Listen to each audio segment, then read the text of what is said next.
আসসালামু আলাইকুম দর্শক, আমি চক্কর মিডিয়ার পক্ষ থেকে মোহাম্মদ শান্ত সরকার আজকে এসেছি আপনাদের মাঝে আমাদের সেই ভাইরাল বিখ্যাত বর্তমানে ট্রেন্ডে থাকা সেই আমাদের শশা আপা, যাকে আমরা অনেক কষ্টের পর খুঁজে পেয়েছি এই ভুট্টা ক্ষেতের পাশে। আজকে আসুন আমাদের সাথে থাকুন, আজকে আমরা সেই শশা আপার আমরা সাক্ষাৎকার নিব।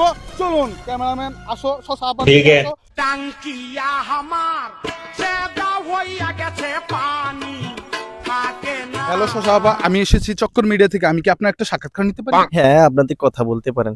তা আপা, আমি আপনাকে কিছুক্ষণ আগে এই ভুট্টা ক্ষেতের মাঝে খুঁজে পেলাম। আপনি এখানে কি করতেছিলেন সেটা কি আমি জানতে পারি? আসলে আমি এখানে বসে বসে শশা খাচ্ছিলাম।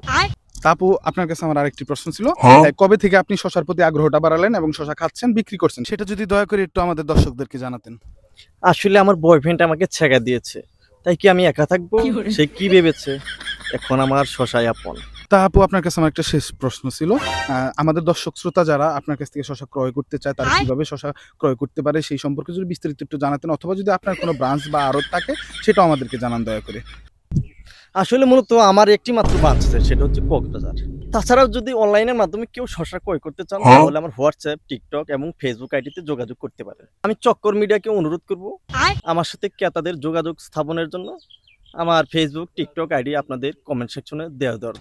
ইতিমধ্যে আপনারা আমাদের এই শশা আপার আপনার সাক্ষাৎকারটা শুনতে পেলেন। আপনারা যদি কেউ শশা আপার সাথে যোগাযোগ করতে চান তাহলে তার ফেসবুক, টিকটক এবং হোয়াটসঅ্যাপ আইডি আমাদের কমেন্ট সেকশনে দেওয়া থাকবে, অবশ্যই যোগাযোগ করুন। এখন আপনারা থাকুন, আমি শশার উপকারিতা এবং ব্যবহার সম্পর্কে শিখে আসবো ব্রিজের নিচ থেকে।